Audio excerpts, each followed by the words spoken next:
Di kampus itu saya berkali-kali ketemu dokter, profesor, dan mereka umumnya itu orang-orang yang galau, yang gelisah. Dan lucunya itu mereka memposisikan saya sebagai penasihat. Karena apa? Memang ilmu pesantren itu unik. Ilmu yang bisa menjawab problem apa saja.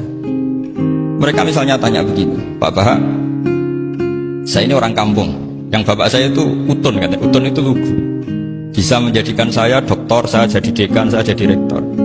Tapi setelah di kota, dengan sekian ilmu yang saya pelajari dari Eropa, dari Amerika, sekedar anak saya tidak narkoba itu sudah susah. Kok ranking? Nggak dengar anak saya ditangkap BNN itu sudah seneng saya. Artinya apa? Dia sadar ternyata kearifan lokal yang dididik para kiai menjadikan anak-anaknya jadi profesor, jadi dokter.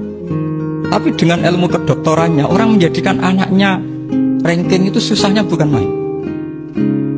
Karena nggak ada kearifan. Ilmu yang mereka anggap adalah dianggap ya, tentu tidak hakikat, eksak. Eksak saja sebetulnya tidak ada juga subjektivitas mereka. Kita bisa membuktikan ke khalayak ramai kalau kita tidak kalah.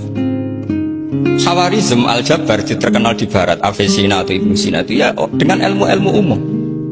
Dan mereka fasih sekali menerangkan ilmu medis, ilmu apa, fasih sekali. Sehingga ketika sekarang teknologi katanya adanya di barat, di Eropa, sebenarnya mereka itu kagum sama Islam.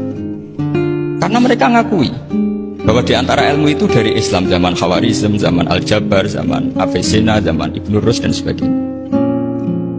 Saya beri sekian contoh, dan ini saya bilang, tanyakan ke orang kafir yang paling inat, paling lacek di dunia. Tanyakan ayat ini, pasti artinya seperti ini. Yaitu ketika ada fenomena likuifaksi, tentu kalau di Jogja kan ada grup ilmiah. Mereka tanya saya, Pak Bah, apa ada teori manusia itu ditenggelamkan di bumi? Yang teori, bukan kasus, bukan peristiwa sejarah. Kalau peristiwa sejarah kan ada korun. Saya ditanya gitu, terus saya jawab, Aamin tuman fis sama ayakhsifa bikumul ardo fa idza hiya tamur.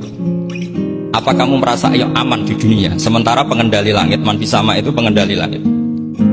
Ya siapa saja, bisa malaikat atau bisa Allah, man sing kudratu fis sama, itu ahli tafsir beda pendapat. Yang nggak beda, yang nggak pernah nafsiri gitu. Jadi yang nggak beda karena nggak pernah nafsiri. Ayakhsifa bikumul ardo, bahwa bumi ini bisa ditenggelamkan.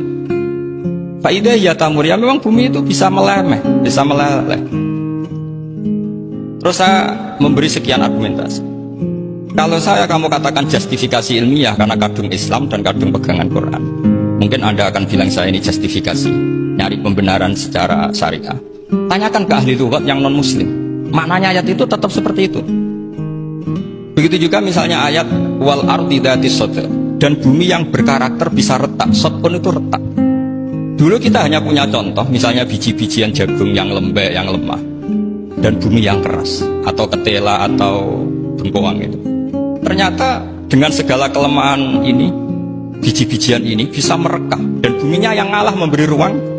Dulu ulama hanya nyontohkan tadi, misalnya kalkhinto, apa saja yang bisa bumi mengalah dengan proses tumbuhnya tanam.